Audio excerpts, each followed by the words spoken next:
Assalamualaikum warahmatullahi wabarakatuh.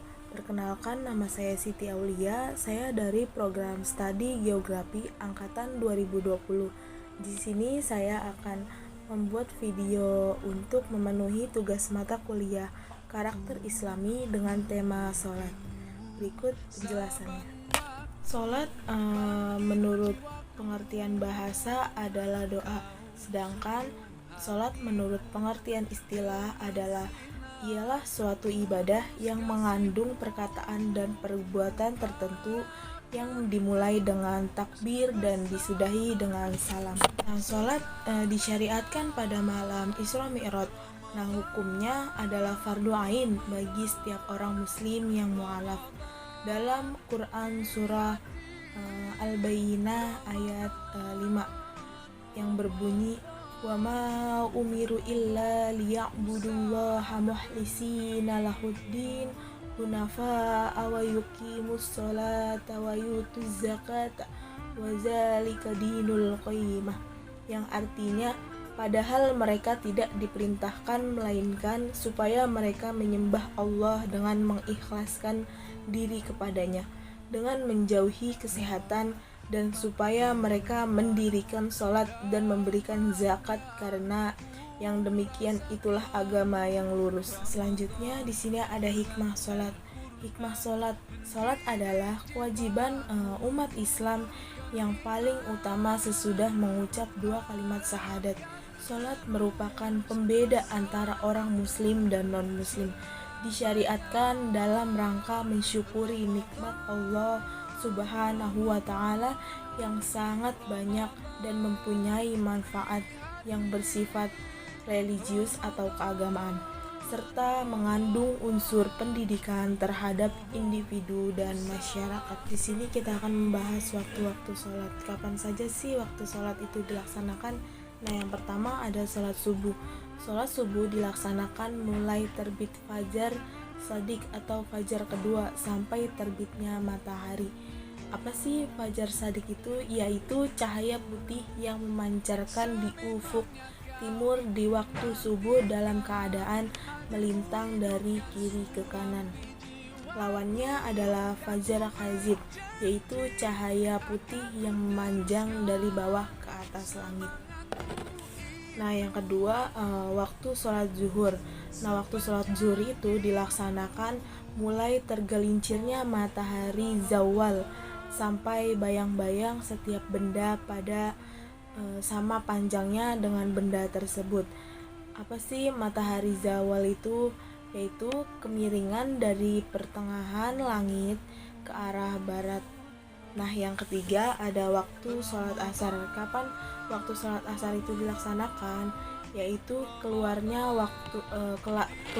waktu zuhur, yaitu bila mana bayang-bayang melebihi panjang suatu benda sampai terbenamnya matahari. Kebanyakan ulama berpendapat bahwa sholat asar di waktu menguningnya cahaya matahari sebelum terbenam hukumnya makruh. Yang keempat sholat maghrib. Kapan sholat maghrib itu dilaksanakan? Mulai dari terbenamnya matahari, yaitu hilangnya bundaran matahari secara sempurna sampai hilangnya syafaq atau sisa cahaya matahari di waktu senja. Yang terakhir sholat isya. Sholat isya itu dilaksanakan sehabis waktu sholat maghrib sampai terbit fajar shadiq dengan pengertian sejenak sebelum terbit. Jadi sholat isya itu waktunya paling banyak dan paling luas lah. Pokoknya dia sebelum datangnya sholat subuh itu masih bisa dilaksanakan sholat isya. Selanjutnya kita akan membahas syarat dan rukun sholat. Para ulama membagi syarat sholat menjadi dua. Yang pertama itu syarat wajib dan yang kedua syarat syah. Yang pertama syarat wajib. Syarat wajib ini terbagi atas 3. Yang pertama itu ada Islam, terus ada baligh, terus yang ketiga itu berakal. Yang kedua itu syarat sah sholat. Apa aja sih syarat sah sholat itu? Yang pertama, mengetahui waktu datangnya sholat.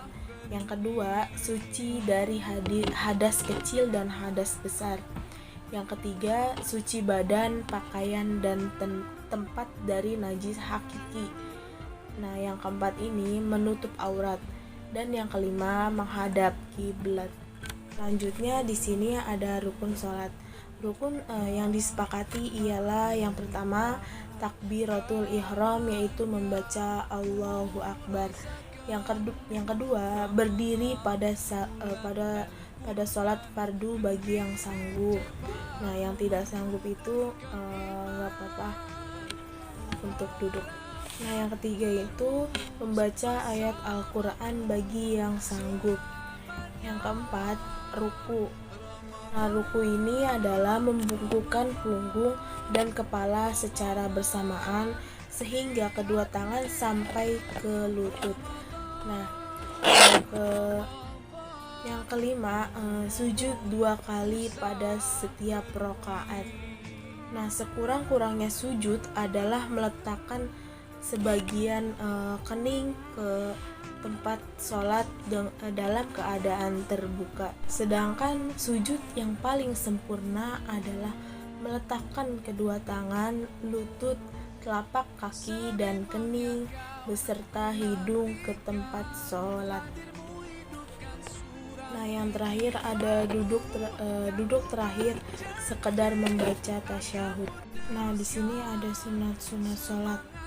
Nah, sunat-sunat sholat dari berbagai mazhab yang 4 karena bisa jadi sesuatu yang dianggap sunat oleh satu mazhab tidak dianggap sunat oleh mazhab yang lain atau sebaliknya. Nah, selanjutnya ada 2 perbuatan yang sunat dilakukan sebelum sholat, yaitu azan dan iqomah. Azan adalah pemberitahuan masuknya waktu sholat dengan lafaz-lafaz yang disyariatkan, sedangkan iqomah adalah pemberitahuan untuk mengerjakan atau melaksanakan sholat dengan lafaz-lafaz tertentu.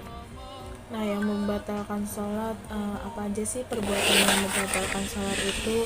Yang pertama ada berbicara, yang kedua makan dan minum, yang ketiga banyak bergerak, yang keempat membelakangi kiblat, yang kelima terbukanya aurat, yang keenam datangnya hadas, yang ketujuh terkena najis, yang kedelapan tertawa terbahak-bahak, yang kesembilan murtad, gila, pingsan, yang kesepuluh ada berubah niat, yang ke-11 ada salah dalam membaca Al-Quran, yang ke-12 ada meninggalkan rukun atau syarat, yang ke-13 ada mendahului imam, yang ke-14 ada melihat air, yang ke-15 ada mengucap salam dengan sengaja sebelum selesai sholat. Ada pembagian sholat dari berbagai segi ya. Yang pertama itu dari segi hukumnya.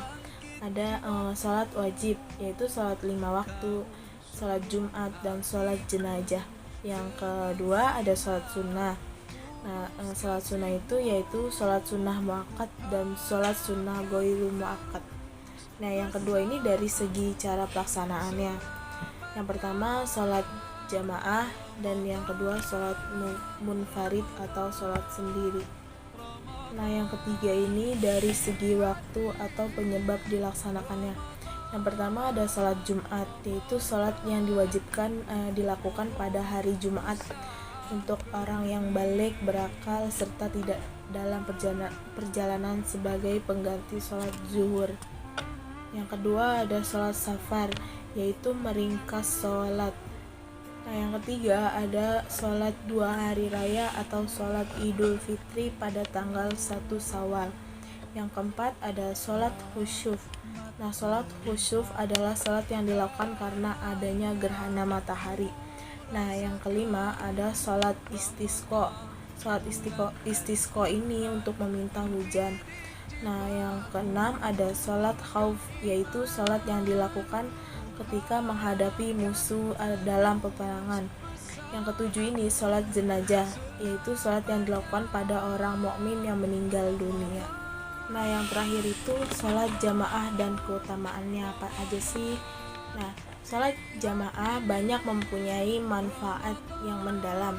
Yang terpenting di antaranya adalah memperlihatkan kesamaan, kekuatan barisan, kesatuan bahasa, pendidikan untuk mematuhi peraturan-peraturan atau keputusan bersama demi mengikuti pemimpin yang mengarahkan ke suatu tujuan yang maha tinggi, yaitu mencari keridhaan Allah Subhanahu wa ta'ala. Melalui sholat berjamaah akan terbina sikap saling mengenal, saling menasehati, dan memberikan pelajaran. Nah, sekian itulah penjelasan mengenai bab sholat. Kurang lebihnya mohon maaf. Wabillahi taufiq wal hidayah. Wassalamualaikum warahmatullahi wabarakatuh.